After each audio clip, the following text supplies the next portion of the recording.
Boa noite, meu querido e amado irmão. Boa noite. Vamos ficar de pé. Daniel vai estar orando. Nós vamos dar início a este culto, louvor e adoração ao Senhor. Nós queremos consagrar a nossa vida ao Senhor. Nós também queremos consagrar nossos ouvidos a ouvir a palavra do Senhor. Que Deus esteja abençoando. O pastor vai estar trazendo a palavra hoje, o pastor Genival, e também as nossas ofertas, consagração ao Senhor também. Então vamos orar? Ore aí conosco. Senhor meu Deus, obrigado, Senhor, por mais um dia. Obrigado, Senhor, pela oportunidade de estar aqui, cultuando a Ti, Deus. E peço que esteja abençoando o decorrer do culto, que tudo ocorra bem, e todos nós aqui possamos estar aprendendo de Ti, Deus, e colocando o que aprendemos em prática em nossas vidas, Deus. E peço que esteja abençoando o pregador, Deus, que ele possa estar nos ajudando a entender a Tua mensagem, Deus. E peço que esteja abençoando também os louvores, todos nós possamos estar cultuando a Ti, Deus. É isso que eu peço e agradeço. Jesus, amém. Amém. Vamos louvar o Senhor com o hino cântico. Vim para adorar-te. Você veio para adorar o Senhor, amém? Amém. Amém. Estamos aqui para adorar o Senhor.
virá e buscará a sua noiva.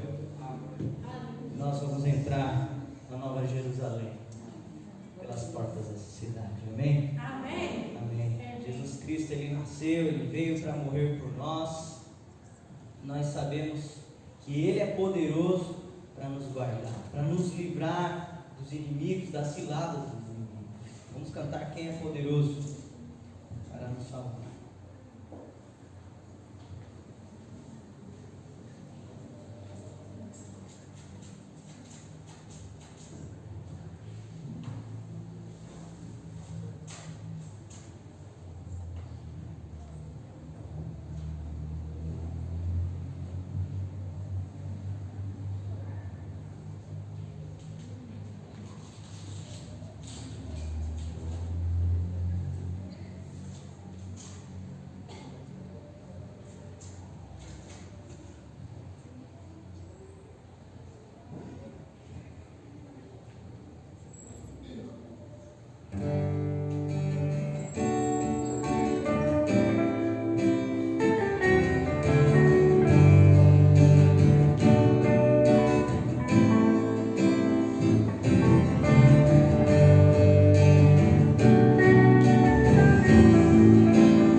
Esmagou a serpente.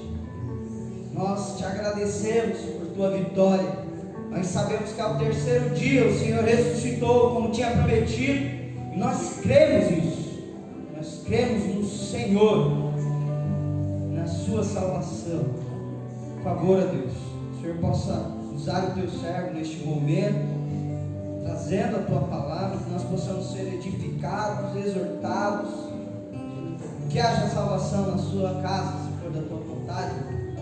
Nós te pedimos isso, no nome santo de Jesus, amém. A paz do Senhor, irmãos. Amém. Amém. Foi assim quando eu me converti.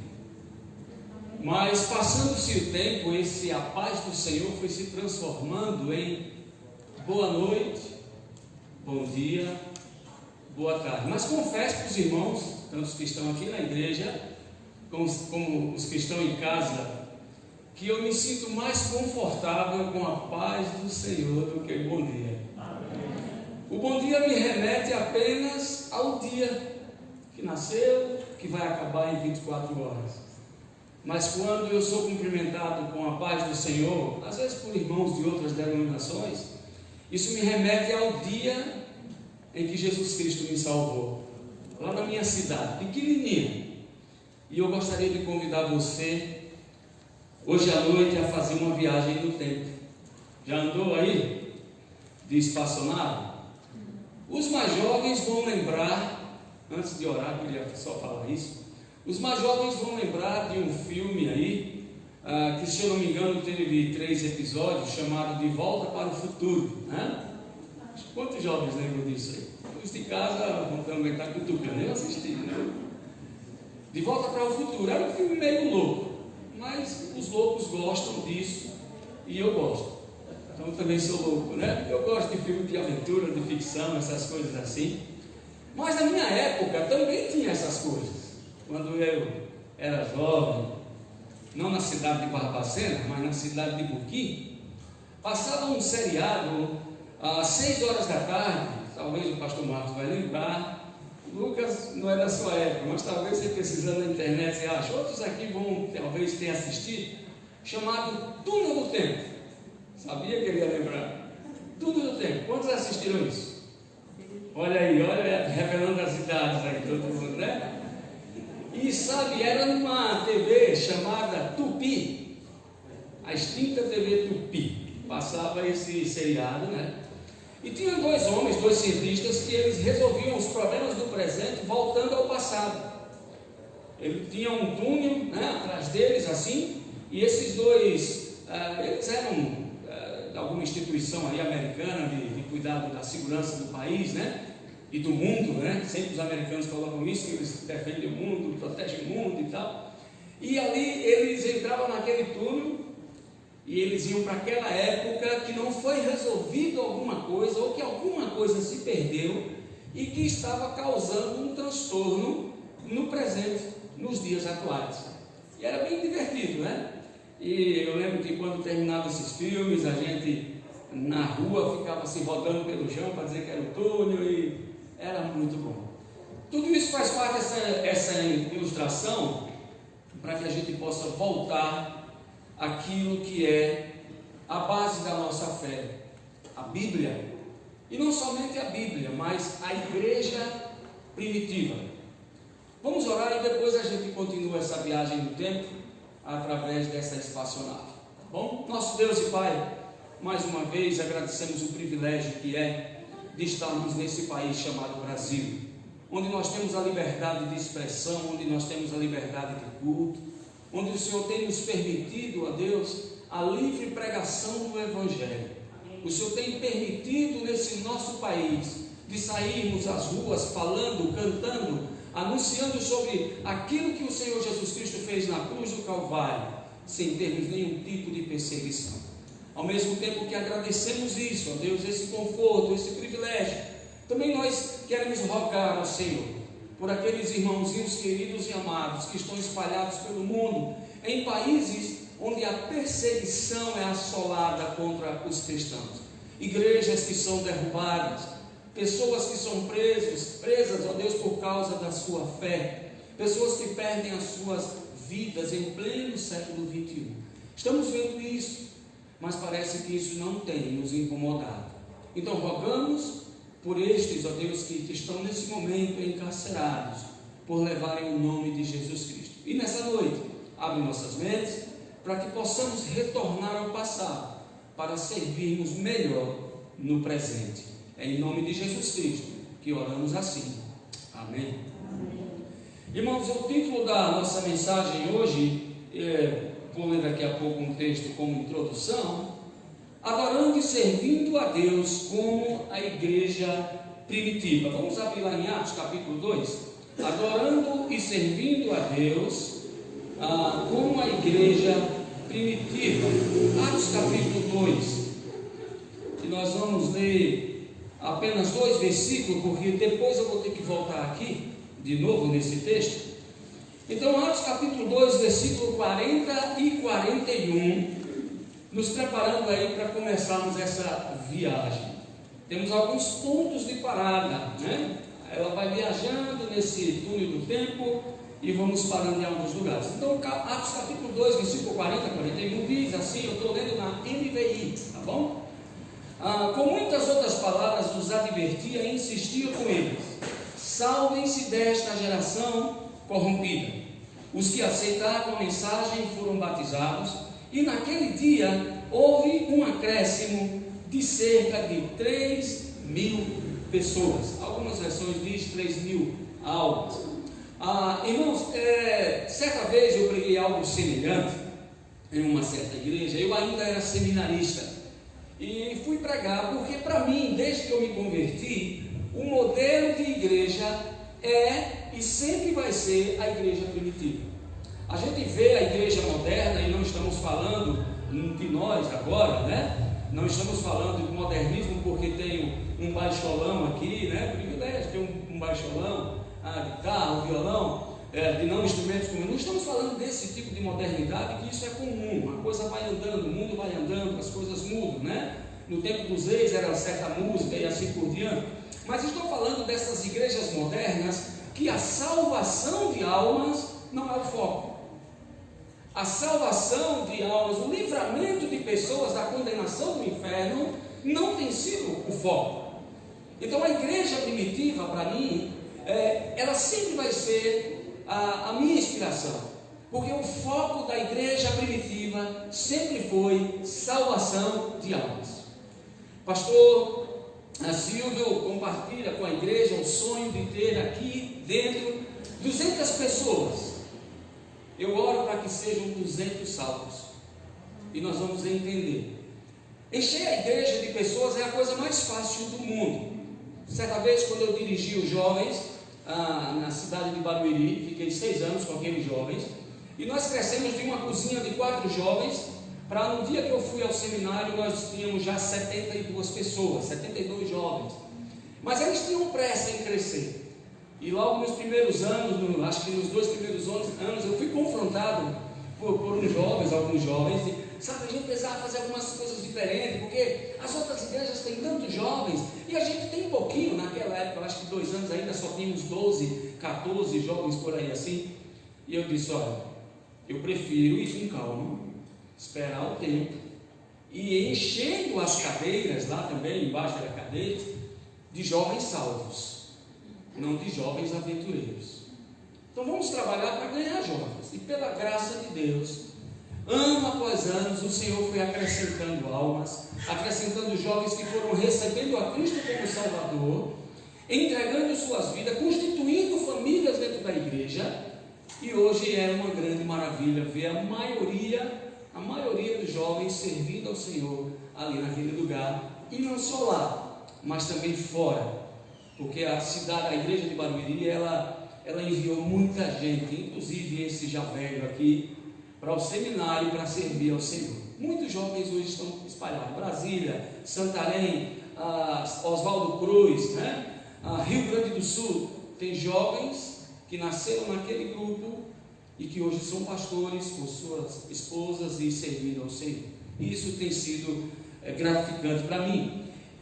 E deixei esse legado para aqueles meninos. A igreja primitiva, o foco era salvação. É muito importante que a gente cante músicas bonitas como cantamos hoje. O grupo de louvor estava afiado, né? Tem dias que eles estão mais inspirados do que os outros, né? Hoje estava um negócio bonitinho. E é gostoso cantar junto, diga se não é. É melhor do que a internet, viu? Você que está em casa assistindo, olha, você está perdendo essa comunhão. Ainda que está todo mundo aqui com máscara, só eu aqui sem, mas é muito mais gostoso estar junto do povo de Deus. Isso é privilégio nosso. Nós vamos ver isso nos nossos textos. Talvez a introdução esteja sendo longa, mas a discussão vai ser menor um pouco, tá bom? E aí, irmãos, quando eu falei naquela época dessa pregação, não esta aqui, mas uma semelhante, sobre a igreja primitiva e o sonho de Jesus Cristo, que essa igreja, modelo lá atrás de Atos, de todas as igrejas escritas no Novo Testamento, se tornasse expansiva por todo o mundo. Quando eu saí do culto, eu ainda era seminarista, eu fui proibido pelo pastor da igreja de pregar sobre a igreja primitiva. E eu entrei em choque, em parafuso. Porque quando eu passei em Atos, Romanos, 1 e 2 Coríntios, Gálatas, Efésios, Filipenses, Colossenses, 1 Tessalonicenses, 2 Tessalonicenses, 1 e 2 Timóteo, eu não consigo ver outra carta escrita para outra igreja, a não ser a igreja primitiva. Tudo que temos no Novo Testamento foi escrito não para mim, não para você. Concorda comigo? Sim ou não?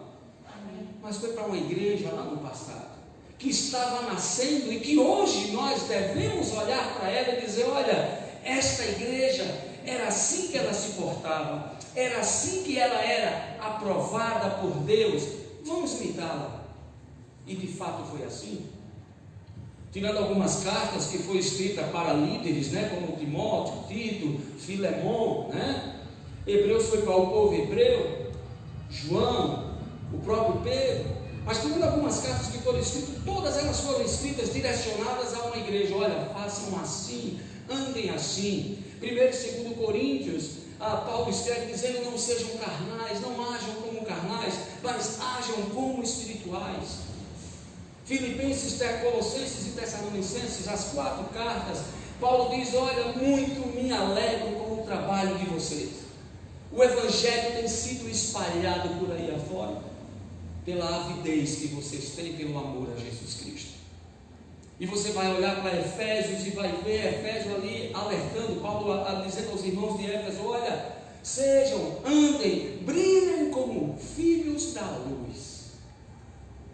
Então eu não via e não vejo, irmãos, a igreja primitiva tendo outro alvo a não ser ganhar almas, correr atrás de pessoas que ainda não conhecem Jesus Cristo como Salvador, para que as igrejas sejam cheias de pessoas que já conhecem, que aceitam, que recebem esse Salvador. E a igreja foi caminhando e a igreja foi indo. Agora, quando o pastor estava saindo de férias, disse: olha, aqui você pode pregar, escolha uma data, escolhi essa. E eu disse: tá bom, eu prego. Eu fiquei em casa. O que pregar? O que pregar? Uma igreja já tem 44 anos, né? Completou esses dias, 44 anos. Tive o privilégio de ir naquelas conferências online, participar de uma noite. Mas aí, quando me lembrei do lema que está aqui atrás, talvez você nem tenha notado que foi mudado alguma coisa aqui. Talvez isso passe tão desapercebido que você nem percebeu. Mas quando eu lembrei, olha, a igreja tem um lema. E esse lema é muito importante, porque diz muita coisa. Nossa missão é ser e fazer discípulos que amam a Deus, amam e servem as pessoas. Alguns dias atrás não era esse lema. Você percebeu que mudou alguma coisa? Ser e fazer discípulos que amam a Deus, mas depois tinha algo que dizia que preguem, que saiam aí, alguma coisa assim, também não vou lembrar. Mas você viu que se a gente não menciona, isso passa desapercebido. Agora, isso aqui nos remete, irmãos, à necessidade de precisarmos voltar à grande missão e foco da igreja de Jesus Cristo. O pregador, seja ele quem for, ele passa aqui um tempo pregando, ele fala muitas e muitas coisas, e talvez você saia sem lembrar o que foi pregado. Então hoje à noite eu queria repetir por 3 vezes esta frase: precisamos voltar à grande missão e foco da igreja de Jesus Cristo. Precisamos voltar à grande missão e foco da igreja de Jesus Cristo. Precisamos voltar à grande missão e foco da igreja de Jesus Cristo. A igreja foi colocada nesse mundo para salvar pessoas. Nós temos o privilégio de sermos representantes de Deus, de sermos embaixadores de Deus, seja pastor ou membro da igreja. Todos nós temos esse grande privilégio, esta grande missão de ser e fazer discípulos. Ser e fazer discípulos. Como que nós vamos atingir isto?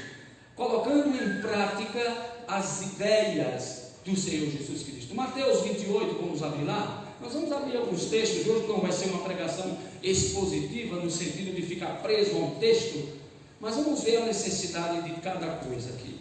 Mateus 28, todos nós conhecemos, chamado de a grande comissão, correto?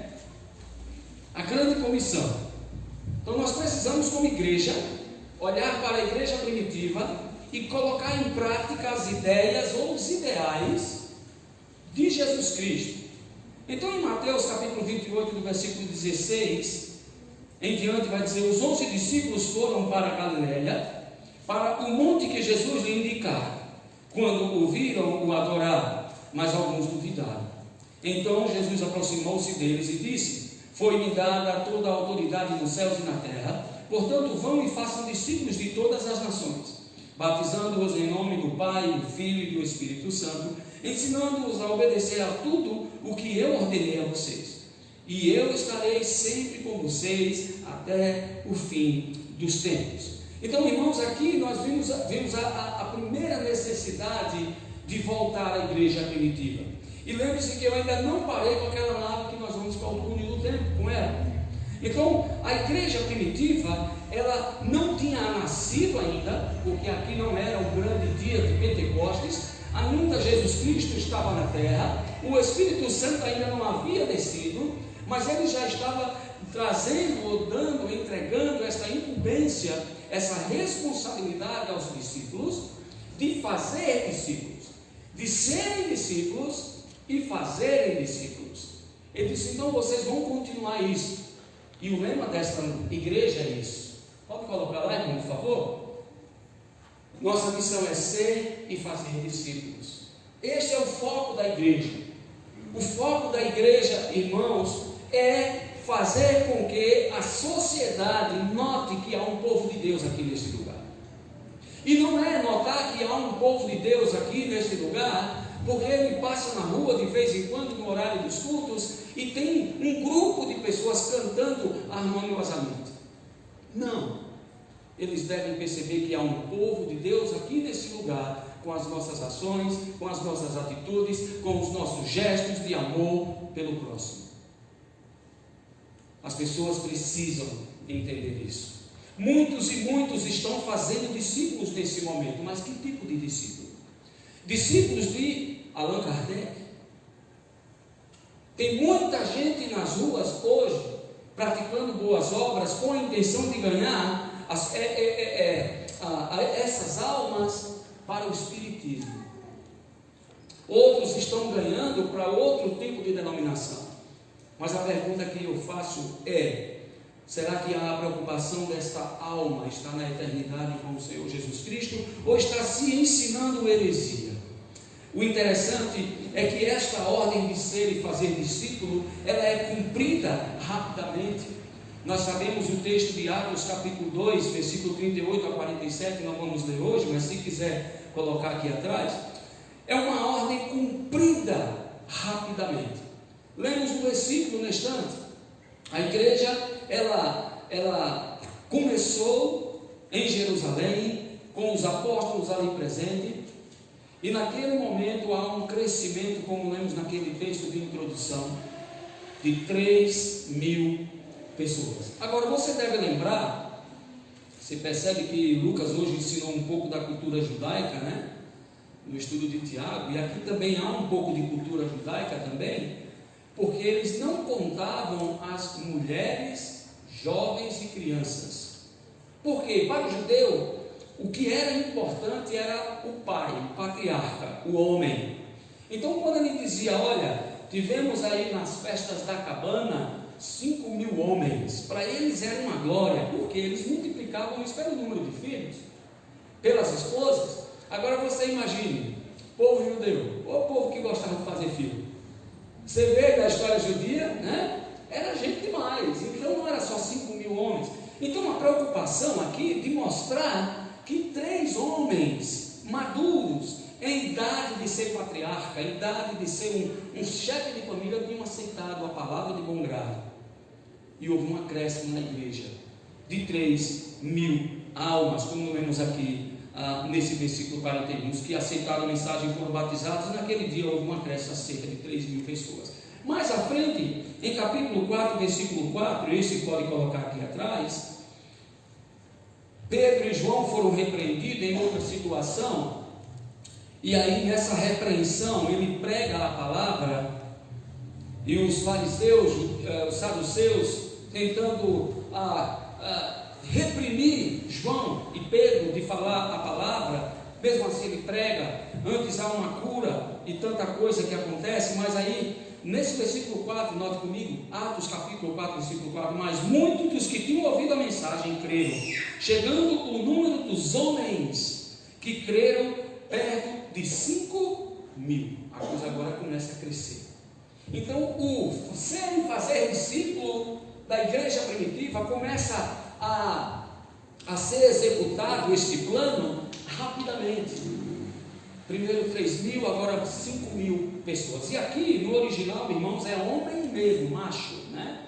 Não é a palavra que dá origem à humanidade, né? Mas é a palavra que significa o homem, o viril, né? Então você vai ver aqui um crescimento gigantesco. Agora você imagine, 5.000, se só tem a esposa e mais 2 filhos. Então são 5 vezes 4 dá 20.000. Só que acontece uma coisa interessante. A igreja, ela crescia em entendimento e em número. Entendimento é o que é ser um cristão. O que é arrependimento? A igreja, ela não pode apenas crescer. Irmãos, nós estamos vendo uma geração que não entende o que é ser cristão. E aí agora eu convido você a montar naquela nave e viajar comigo até o dia da sua conversão. Você consegue lembrar? Você consegue lembrar o dia em que você foi confrontado pela palavra, seja quem foi que pregou, e o Espírito Santo começou a mexer com você? Está viajando junto aí comigo? Eu estou indo lá, já estou quase chegando lá em Buquim, já estou virando a Rua do Riachão. A Rua do Riachão é onde está a igrejinha onde eu nasci. Igreja pequena, com 80 anos, já fundaram na minha cidade, mas com 400 pessoas assistindo o culto. Uma cidade extremamente idólatra, católica. Senhora Santana é a padroeira, 30.000 habitantes, mas dentro da igreja 400 pessoas pregando o Evangelho. E eu entrei naquela igreja, convidado por minha esposa, que já havia ido. Talvez a nave dela já chegou primeiro lá, veio o dia da conversão dela. Porque a vizinha dela, Eliane, convidou ela e ela foi. 2 meses depois, eu com muita chacota, muito desdém, mesmo assim decidi aceitar o convite da minha esposa e fui. Mas sabe, essa nave precisa voltar um pouco para mim. Porque antes disso, havia no meu trabalho um homem. Não vai lá João, porque a Bíblia diz, né? Houve um homem chamado João, enviado de Deus. Mas como um enviado de Deus chamado irmão Levi. O irmão Levi trabalhava na prefeitura junto comigo e todos os dias ele falava de Cristo. Todos os dias. Todos os dias. Não tinha um dia que ele não falasse. E não tinha um dia que ele não cantasse para mim. E ele sempre cantava, e minha esposa vai lembrar: jovem, eu sei do teu semblante, atrás desse sorriso, tu vives um dilema. E era o vazio que eu tinha, um dilema. Porque eu fui bêbado, eu fui um cachaceiro, até os meus 26 anos de idade. Quantas e quantas vezes meus amigos tiveram que me levar para a casa da minha mãe, de um braço de outro, arrastando as pernas pelo chão, de tanta bebida que tomei. Aprendi a beber aos 11 anos de idade, porque o meu pai me ensinou, porque aquela coisa de nordestino, meu filho é macho, né? Então colocava-se 2 dedos de cerveja no copo e o resto de guaraná, até que eu cheguei a beber o copo inteiro e daí por diante nunca mais parei. E aos 16 anos de idade eu já era totalmente um bêbado. Um bêbado. Todos os dias eu bebia. Quando casei achei que ia melhorar, mudar, mas quanto desgosto dei a minha esposa. Saía da prefeitura, eu na época técnico em laboratório, tinha dias que de manhã, quando eu ia tirar o sangue do povo, o povo tinha até medo, não de mim porque era feio, mas por causa da agulha que tremia tanto. O povo ficava com medo, eu vou dar o braço a esse cara que está tremendo tanto. Mas o irmão Levi não desistia de mim. O irmão Antônio Moura, sabendo que eu gostava de fazer algumas pinturas de letreiro, estrategicamente, ele foi me visitar no meu galpão e disse: olha, eu queria que você pintasse a minha lameira de caminhão. O caminhoneiro tem isso, né, de pintar as lameiras, fazer os dizeres. E eu disse: tudo bem, peguei o pincel, peguei a tinta, o que é que você quer? Pintei o Isaías 55, você bota aí. Olha, buscar o Senhor enquanto se pode achar, invocar enquanto está perto. Foi a maneira que ele achou de me evangelizar. Foi a maneira que ele achou de deixar o caminho dele mais bonito e de falar do Evangelho para mim. Irmão, Antônio Moura estava em Sergipe ainda, e eu fiquei balançado com aquilo e juntava com as coisas que Levi falava, e minha esposa foi e me convidou. E essa nave entra na igrejinha, pastor Darlison pregando. Eu não me converti naquele dia. Depois o pastor Darlison me convidou, foi na minha casa, lá é a cidade pequena, o pastor visita de bicicleta. Foi na minha casa, comeu um cuscuz com tripa, comida nordestina boa e de primeira qualidade. Sentou comigo, bateu um papo comigo. Irmão, olha, ele já me chamava de irmão, ele ali tinha fé demais, aquele cara. Vai domingo tem um evangelista, lembra o nome dele, Timóteo, o evangelista.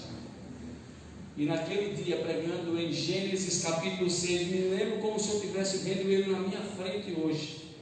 Não deu mais. Não deu mais. Esse é o propósito da igreja, irmãos. Adorar é necessário. Se reunir é comunhão, é muito gostoso. Mas o meu objetivo e o seu objetivo é de entregar esse presente de salvação para essas pessoas que não entenderam. Os apóstolos entenderam isso, começaram a pregar o Evangelho, começaram a multiplicar. Naquele dia, eu aceitei a Jesus Cristo como Salvador, e eu entendi o que era ser um cristão, porque a igreja precisa crescer, não somente em número, mas em entendimento. Não vai valer a pena ter 200 pessoas aqui, mas sim, agora faço o quê?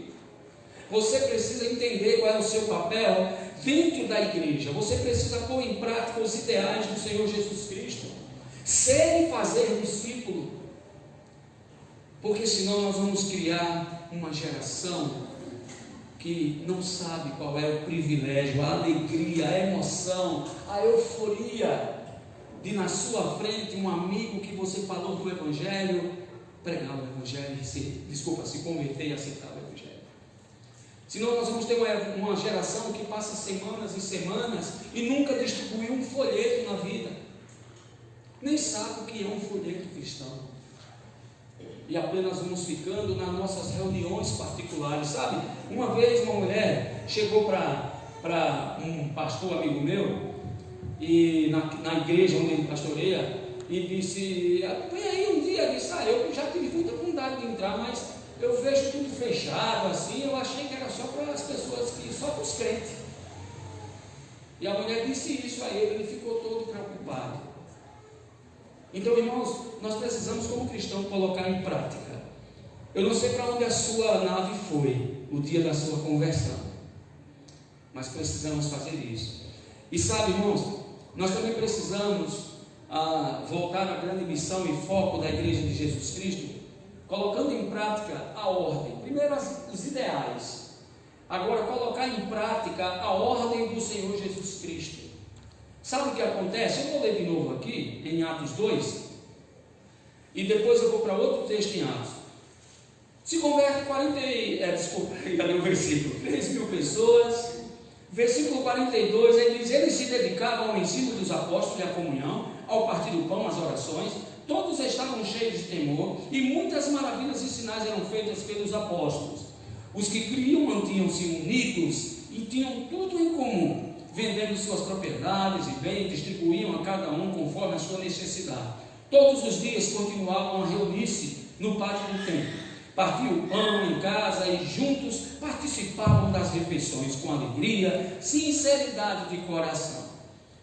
47, louvando a Deus e tendo a simpatia, algumas versões diz caindo na graça, de todo o povo, e o Senhor lhes acrescentava diariamente o que iam sendo salvos. Estava muito confortável para a igreja de Jerusalém. Todo mundo que se convertia, você deve lembrar que era um tempo de escravidão sob o governo romano. Então o povo passava fome, o povo passava frio, muitos moravam nas ruas, nos guetos, lugares imundos, muitos moravam em cavernas porque não tinham onde sobreviver decentemente. Mas no momento em que iam se convertendo, a igreja ia virando uma comunidade. Os mais abastados vendiam parte da sua propriedade. E você deve lembrar a história de Safira, né? E Ananias, que mentiram e morreu por causa da mentira. Não porque não deu tudo, porque Deus não pediu tudo. Podia dar 10%, 20%, 30%, 40%, o que eles quisessem dar. O fato é que eles mentiram e morreram. Então, os mais abastados ajudavam os mais pobres. Então, a igreja era suprir as suas necessidades.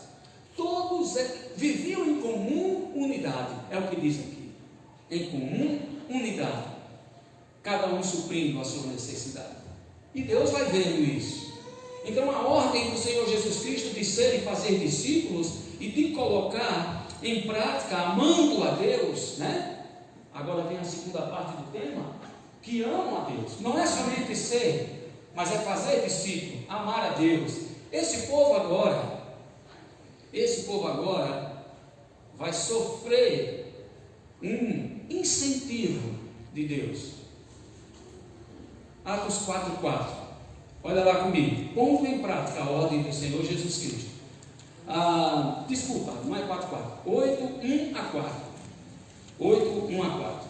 E Saulo, já começa o texto assim, porque antes Estevão é apedrejado, é morto, sobe aos céus, chega primeiro do que nós à presença do Senhor Jesus Cristo, né? Já está lá contemplando todas as maravilhas da glória, e eu e você ainda estamos aqui em plena pandemia, sofrendo essas dificuldades.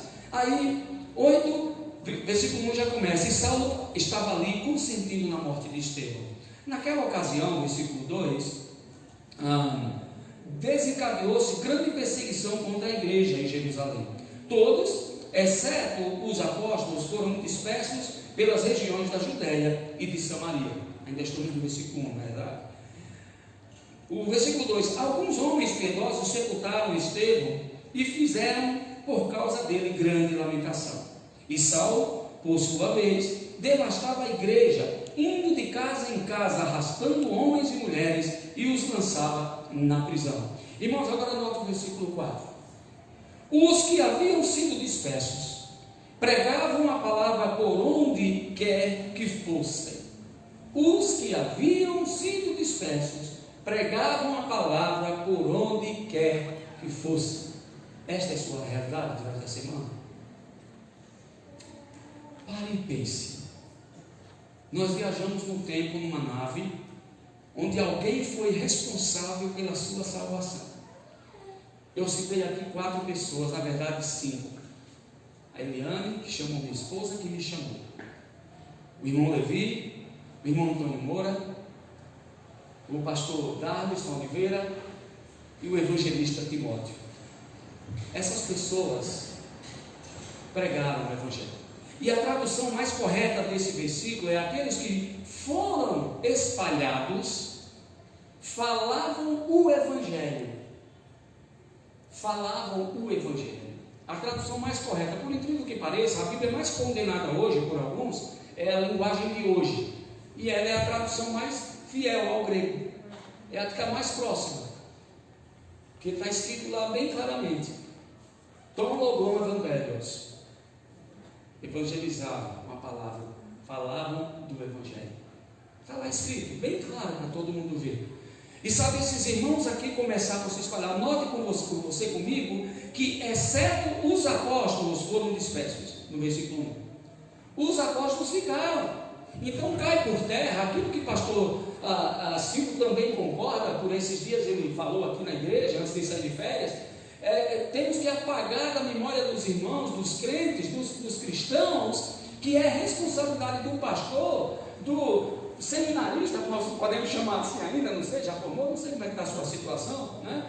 Também que essa bagunça toda, os colégios, faculdade, tudo assim, né? Não é responsabilidade de nós, porque temos um título, pastor Marcos, eu, seja fulano, Beltrano, Trajano, mas é um privilégio, não tenha como responsabilidade, mas como privilégio de pregar a palavra.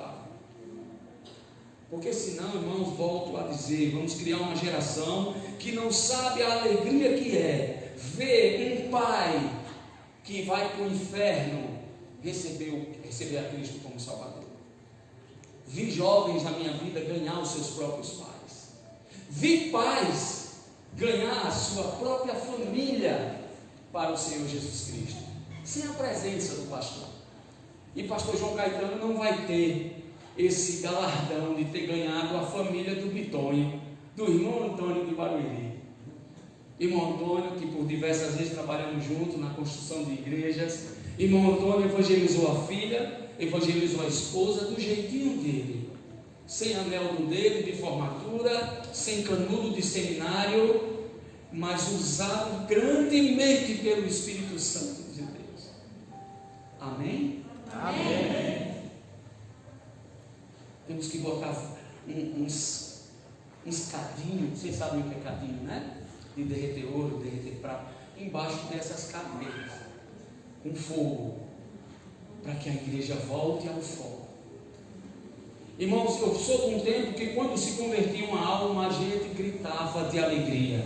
Eu sou de um tempo, aí não está tão longe, 25, 26 anos atrás, que quando eu via aquela pessoa que jamais a sociedade dava um valor, ou que alguém achava esse aí não tem mais jeito, quando a gente via se recuperando, e eu sou um deles, a sociedade duvidava, mas a igreja se alegrava. Eu sou desse tempo. Então nós precisamos voltar a isso. E sabe, irmãos, parece que amar a Deus está em desuso, não está em moda. Amar a Deus não é simplesmente cantar afinado, bonito, tocar bonito, vir bonito, se bem que para mim é difícil ficar bonito. A minha esposa é mais fácil, qualquer coisinha já acorda bonito, né? Tem que me garantir. Então, né, assim não acostumado, tem que se garantir. Mas é a verdade, tem que ser dita. Irmãos, amar a Deus é colocar a sua vida, é não ter vergonha do Evangelho. E aí minha nave volta, infelizmente, para uma situação que eu não gostaria que ela voltasse no túnel do tempo. Não sei se você participou disso, eu participei e foi difícil para mim. Parece que amar a Deus causa vergonha em certas pessoas. O co-pastor daquela igreja, do pastor que me proibiu de falar da igreja primitiva, e olha, se eu não puder falar da igreja primitiva, vamos fazer o quê? Estamos estudando o livro de Tiago de manhã. Para quem foi a carta de Tiago? Para a igreja? De Cocaia? Do Betel? A igreja primitiva. E hoje nós nos miramos nela, como estamos estudando, né? O irmão Ivan, o irmão Lucas, ensinando aquilo que nós devemos fazer, porque foi ensinado à igreja primitiva e nós devemos olhar para trás para seguir para frente. E a minha nave volta para dentro de um ônibus agora. A minha nave volta no túnel do tempo para dentro de um ônibus. E agora também na cidade lá de Curitiba. O co-pastor da igreja estava junto com os jovens. E um jovem, eu lembro, uma moça, hoje não está mais no meio batista regular. Hoje ela está na igreja batista do Bacaxeri, da qual eu participei assistindo uma grande peça que recebeu 4.500 pessoas durante uma semana, chamada Casa de Julgamento. Já ouviu falar disso? Uma coisa maravilhosa, toda a igreja envolvida, mais de 200 pessoas na equipe, muito mais. E essa jovem está lá hoje. Por que ela está lá hoje? Por causa do que aconteceu nesse incidente, onde a minha nave volta no túnel do tempo. Essa moça começou no meio do ônibus em Curitiba, né? Mesmo que seja transporte para todo lado, mas estava cheio o ônibus. E ela, sem nenhuma vergonha de amar a Deus, ela começou: eu amo a Cristo. Quem conhece isso? Eu amo a Cristo. Eu amo a Cristo, porque Ele morreu por mim. Abel ama a Cristo? Sim. Por que ama a Cristo? Porque Ele morreu por mim. E isso foi contagiando todos os jovens dentro do ônibus. O co-pastor se levantou e disse: jovens, vocês estão escandalizando.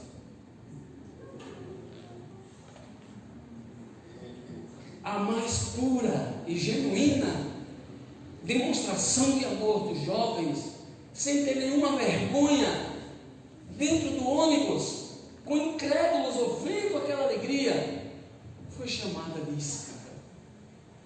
Foi o bastante para essa moça não está mais nas nossas igrejas, está em outra, trabalhando para o Senhor do mesmo jeito.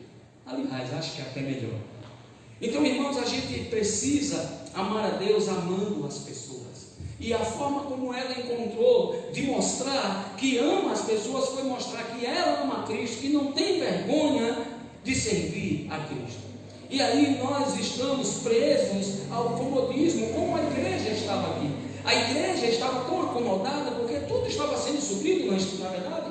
As propriedades eram vendidas, né? Tinha necessidade, tinha um irmãozinho que tinha umas ovelhinhas a mais, ele ia lá e vendia, comprava comida, e assim por diante. Certas coisas a gente não pode dizer porque não estava lá, né? Se a nossa nave do tempo for lá. E esses irmãos estavam em vida confortável. Deus diz: não, espera aí, vocês não entenderam a mensagem.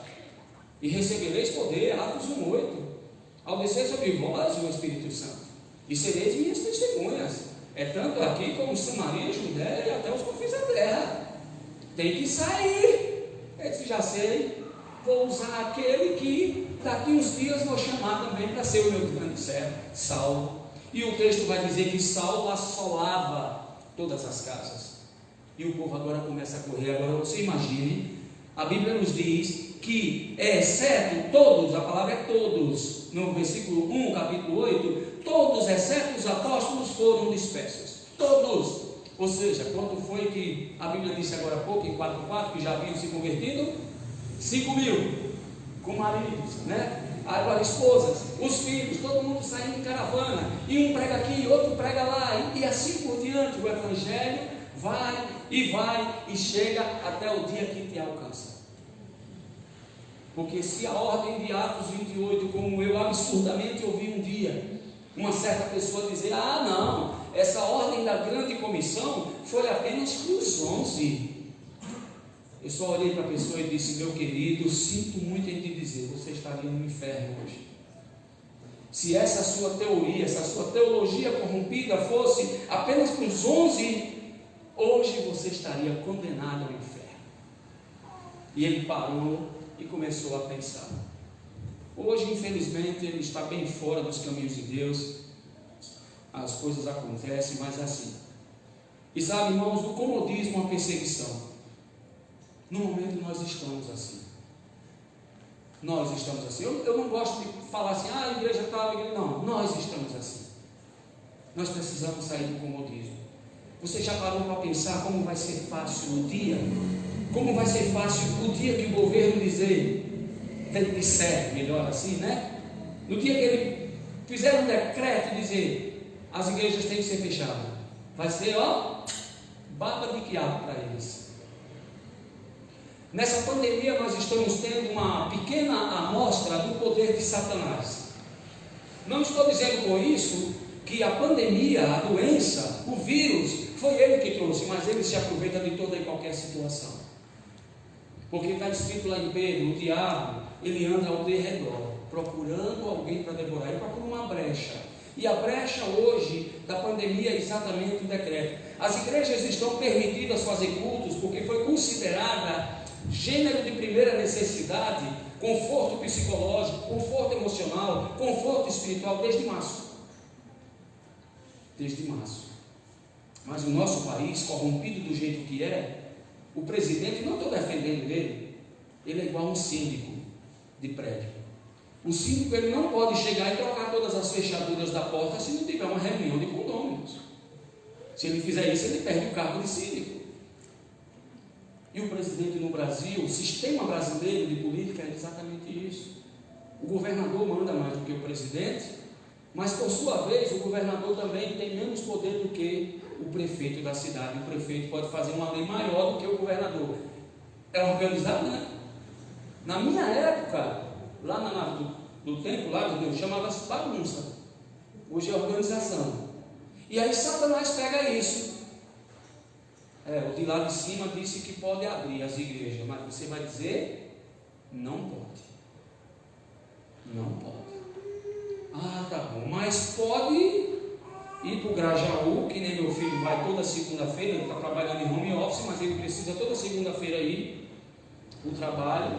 E no primeiro dia que ele foi, ele vai: olha a situação, lá não pega corona, aqui pega. E eu e você, tão assustados que estamos, com medo, Temos medo até dos nossos amados irmãos queridos. Estamos com medo um do outro. Irmãos, no dia que Satanás usar os governos para dizer não pode abrir mais igreja, vai ser assim, ó, porque estamos todos acomodados. E tem muitos que estão aproveitando essa pandemia de ficar em casa porque está sendo cômodo. Ah, não, eu estou assistindo o culto online. Meu irmão, minha irmã, eu já assisti alguns cultos online. Eu não tenho reverência nenhuma. Eu não tenho 100% de atenção, por mais que seja eu que estou aqui pregando. Você está prestando atenção no que eu falo. Embora você não concorde com algumas coisas, mas você está falando comigo. Há uma comunicação, há um diálogo entre eu e você aqui. Diálogo, se eu não estou falando nada, como que é diálogo? Eu falo na questão do entendimento. Estamos corpo a corpo. Você levanta, vai no banheiro, não dá pausa, você perde lá a pregação, você dá sede, pega o celular. Não venha me dizer que culto online é a mesma coisa que essa coisa maravilhosa que está acontecendo aqui hoje. Não é. Não é. Jesus Cristo não ficou lá no céu, né, pastor? Ele disse, eu tenho que descer à terra. Tem até uma música, né? Assim, né? Eu estava lá no céu, junto com os anjos, no trono de glória. Mas meu pai me disse assim, filho bendito, puxei alto, né? Quero falar contigo, você vai ter que descer para a terra. Não foi online, não. Foi um culto presencial. Teve que morrer na cruz no Calvário por mim e por você. Então, irmãos, pondo em prática as ideias de Cristo, pondo em prática a ordem de Cristo, nós vamos mostrar que realmente a nossa missão é fazer e ser discípulos que amam a Deus, que amam e servem as pessoas. Trabalho, comércio, igreja nos dias de hoje tem diferentes procedimentos para o governo. Trabalho, muita gente faliu. O comércio também, certas situações, muitas pessoas desempregadas, igreja. Agora é interessante que o que move o mundo mais monetariamente forte, né, que são os bancos, por causa dos banqueiros, tudo ficou aberto. E eu e você não conseguimos enxergar isso. Sabe, irmãos, para poder servir a Deus e mostrar que de fato você ama a Deus, você tem que pagar com a vida. Você está disposto no dia que as autoridades, nós não vamos ver o anticristo, amém? Amém. Amém. Amém. Amém. Nós não vamos ver o anticristo, mas o governo dele nós vamos presenciar. É claro, a palavra de Deus nos ensina, ele já opera, ou seja, já está em atividade. As tecnologias estão aí para provar, para no futuro ver e mostrar que não vai precisar mais de dinheiro, para mostrar que não vai precisar mais você andar com documentos. As tecnologias estão provando, tudo está sendo direcionado para o fim de tudo. E naquela época vai ser terrível, não para nós que vamos estar no céu, porque seremos arrebatados junto com Cristo. Amém. Agora eu acordei. Amém. Eu estava quase dormindo. Nós estaremos com Cristo, mas nós presenciaremos o governo do anticristo. Já está começando em vários lugares, igrejas e mais igrejas estão sendo derrubadas na China. Irmão, você já parou para pensar que os jornais não tem mais como assistir jornal, só tem um assunto. Ninguém morre mais de coração. Sanou, essa doença não existe mais. Tuberculose, passei 6 anos no laboratório junto com uma Lúcia, minha colega de trabalho, a gente fazia controle de tuberculose. Zerou, não tem mais tuberculose. E quantas outras doenças que matam com vírus, com bactérias, com bacilos, mas não mata mais, só o corona mata. Acorde, porque o governo do anticristo já está em operação. Já vão colocar na placa desta igreja ou de outra igreja, proibindo fazer culto. E se você não sair do comodismo, você vai dizer que pena, vou para casa agora assistir o Fantástico. Você vai ter que pagar com a sua vida. Desobedecer a autoridade.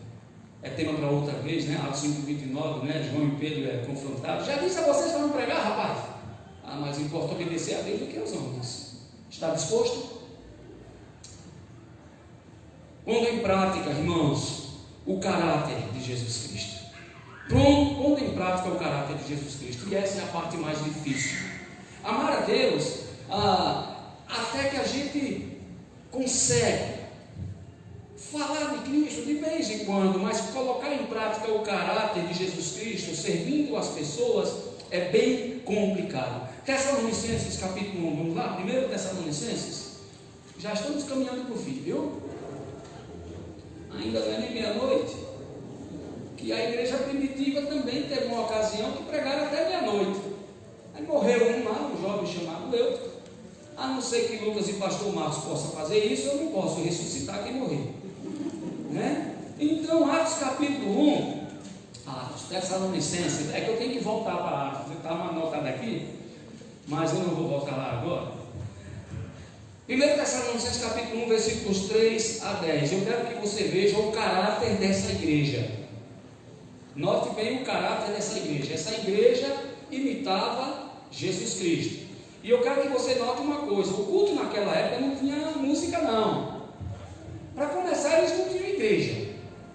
A primeira igreja construída que se tem notícia foi no ano de 650. Igreja cristã, né? Não estamos falando das outras, né? Igreja cristã que pregava o Evangelho foi no ano de 650. Então, nessa época aqui, eles não tinham igreja. Então, não tinha nem caixa de som, microfone, era no grito, né? No gogó. E às vezes o culto tinha que parar no meio por causa da perseguição. Irmão, corre para o bicho pegar, olha o rapa. Olha o rapa e tinha que sair correndo. Era assim. 1 Tessalonicenses, irmãos, versículo 3 a 10 diz, vamos do 2, tá bom? Do 2. Sempre damos graças a Deus por todos vocês, mencionamos em nossas orações, lembramos continuamente diante de nosso Deus e Pai o que vocês têm demonstrado, o trabalho que resulta da fé. Algumas versões dizem a operosidade da vossa fé, né? Por que a tradução essa moderna é assim? Porque a gente não fala do jeito que falava antigamente, né? Tem palavras na Bíblia, dessas traduções antigas, que as pessoas ficam, o que é isso? É de comer, né? Então é melhor falar como a gente fala, você, eu e você, né? O trabalho que resulta da vossa fé, versículo 3, o esforço motivado pelo amor e perseverança, proveniente da esperança em nosso Senhor Jesus Cristo. Sabemos, irmãos amados de Deus, que Ele os escolheu. Olha, somos povo escolhido, irmãos, olhando por essa igreja primitiva lá atrás. Porque o nosso Evangelho não chegou a vocês somente em palavra, mas também em poder, no Espírito e em plena convicção. Vocês sabem como procedemos entre vocês em seu favor. Versículo 6, de fato vocês se tornaram nossos imitadores, fazendo a mesma coisa que os discípulos faziam. E o que é que os discípulos faziam? E o que é que os apóstolos faziam? Pregavam a palavra. Nossos imitadores, e do Senhor, pois, apesar de muito sofrimento, receberam a palavra com alegria, que vem do Espírito Santo. Assim, versículo 7, tornaram-se modelo para todos os crentes que estão na Macedônia e na Acaia, porque partindo de vocês, propagou-se a mensagem do Senhor na Macedônia e na Acaia. Não somente isso, mas também por toda a parte tornou-se conhecida a fé que vocês têm em Deus. O resultado disso é que não temos necessidade de dizer mais nada sobre isso, pois eles mesmos relatam de que maneira vocês nos receberam e como se voltaram para Deus, deixando os ídolos a fim de servir a Deus, ao Deus vivo e verdadeiro, e esperar nos céus o seu Filho, a quem ressuscitou dos mortos, Jesus, que nos livra da ira que há de vir. 44 anos essa igreja tem. Como estamos hoje? Quantas pessoas você tem o privilégio de dizer, chegar no céu, eu vou encontrar fulano, porque eu trabalhei para ganhar essa pessoa? Quantas pessoas da sua família você tem ganhado para Cristo? O caráter de Jesus Cristo, irmãos, de servir e amar as pessoas é se importar com elas. Houve um homem, depois eu falo isso, mas vamos falar um pouco aqui. Você nota que Paulo diz, olha, não há mais necessidade de falar do Evangelho nesse lugar. A gente chega lá e ele diz, não, a igreja de Tessalônica já esteve aqui. Partindo de lá, ele diz assim: partindo de você se espalhou a palavra do Evangelho. Se espalhou. Quem já plantou batata? Você planta aqui e vai esperar colher lá. A bicha corre. Bem assim, o Evangelho tem que ser espalhado como rama de batata. E aí Paulo diz: não há mais necessidade. A gente chega lá, eles se converteram mesmo, eles estão esperando Jesus Cristo, não é isso que está escrito aqui? Irmãos, as pessoas precisam de Jesus como eu e você. Não há nada de diferente entre as pessoas que estão vendendo o seu corpo, as prostitutas, de mim e de você. Não há nada de diferente e especial dos mendigos, dos drogados. Ai daqueles que foram recuperados nas casas de drogados, se alguém que ama a Cristo não fosse lá dentro pregar o Evangelho. Ai dos bêbados que estão pelas esquinas, dos mendigos, se alguém não sai na madrugada dando um prato de comida e também pregando o Evangelho, porque não é a comida que salva, mas sim a comida espiritual pregada durante aquela conversa. Mas estamos confundindo isso com obras sociais. Como é bom quando eu e você estamos com fome e podemos pegar o nosso celular. Ontem mesmo fiz isso. Pizzaria Bambini. Digite esse pedido. Nem falei com ninguém, né? O computador me atendeu, um aplicativo. Tico. Fechar pedido. Esperei em casa, no conforto da minha casa. Chega o motoqueiro. Fui lá. Pego o cartão. Comi que quase passo mal para dormir. Não foi não, minha velha? Ela é minha testemunha. Fiquei, tomei o nome, ela não tem sorrisal aí. Eu disse: não, mas pagula é só perto a Deus, né? Que bom. E quantos estão perecendo, Deus? Nós passamos nessa cidade de São Paulo e a gente vê tudo isso. Não é que nós vamos ficar alimentando essas pessoas todo dia, comida 3 vezes por semana, mas quando eu prego o Evangelho só precisa de uma chance para entrar no coração da pessoa. O Evangelho só precisa de uma chance. Sabe uma coisa? Você, quando prega o Evangelho, você faz 2 coisas. Primeiro, você pode salvar aquela pessoa.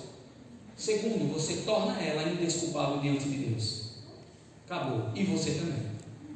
Porque Deus vai dizer: você fez sua parte, e está aqui, ó, não me quis, vai para o inferno agora. Ou Deus pode dizer: você fez sua parte, vá lá atrás de mim na fila. Tem um cara lá que disse: foi você que evangelizou. Você tem esse privilégio, Deus? Aqueles 4 homens no passado, com aquela irmãzinha que morava do lado da nossa casa, pode dizer: tem esse privilégio.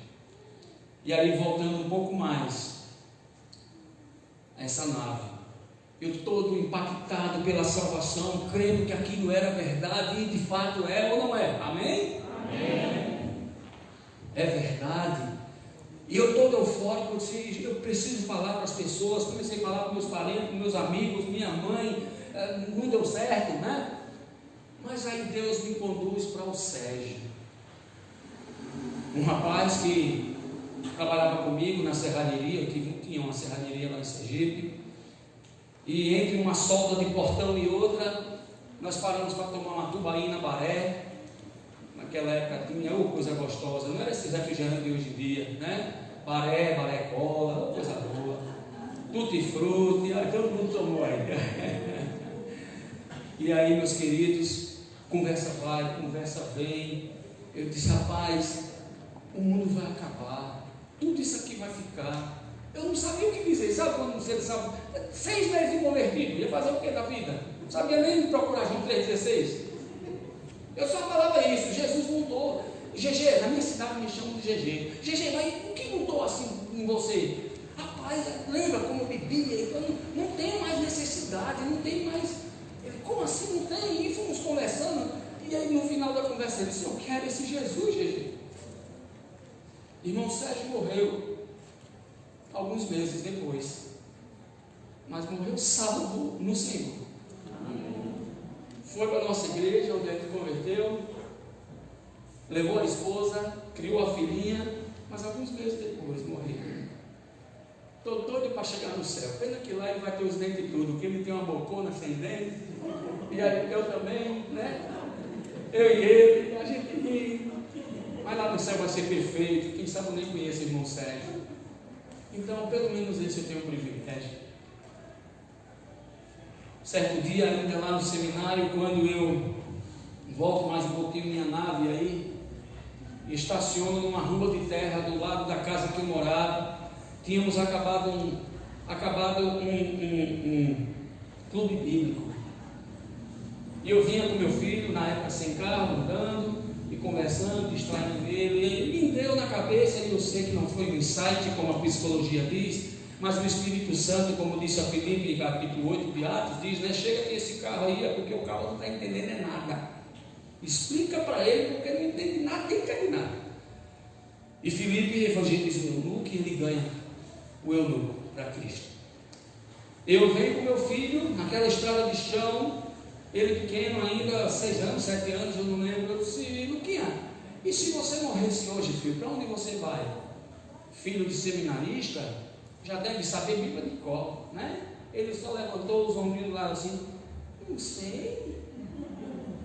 Às vezes você está com o seu filho dentro de casa, e você vai para o céu, e ele vai para o inferno, porque você está esperando o pastor ir na sua casa.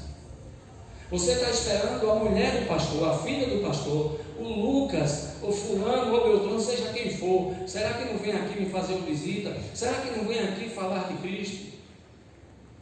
E aí o seu filho, a sua filha, marido, esposa, mãe, pai, vai para o inferno, porque você está no comodismo. Servir a amadas pessoas é querer que elas vão para o mesmo lugar que você vai, na eternidade.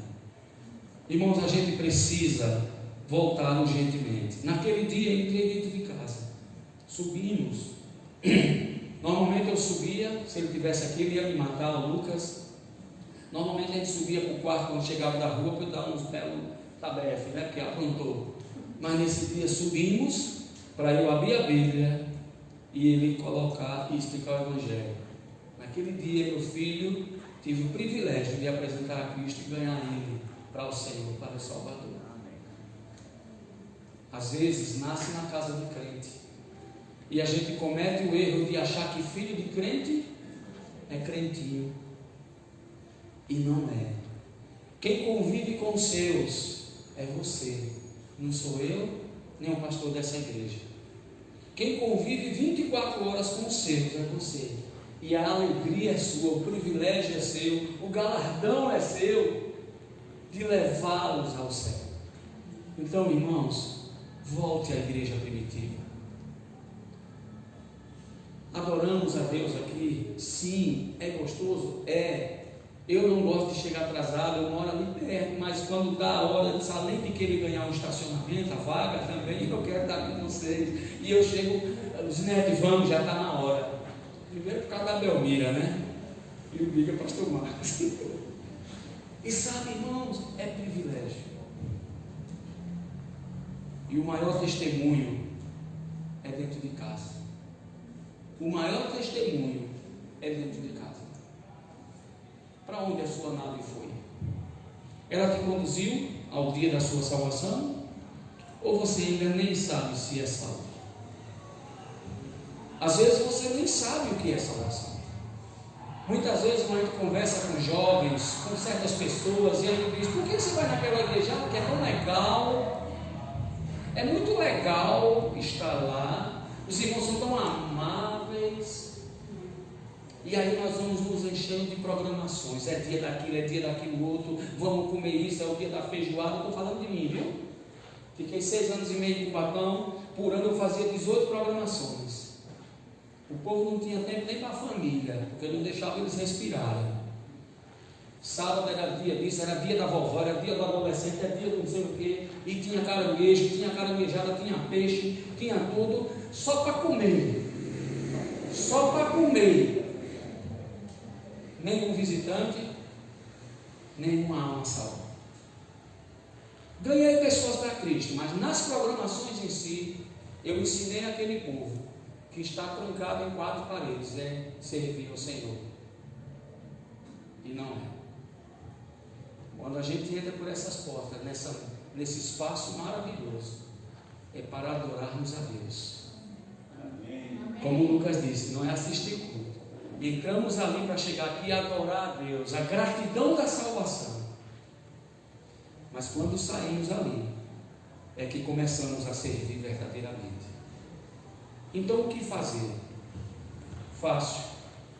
Precisamos voltar ao foco da igreja primitiva, que era cumprir os ideais, cumprir a missão e o caráter de Cristo. Numa frase tão simples: nossa missão é ser e fazer discípulos que amam a Deus, amam e servem as pessoas.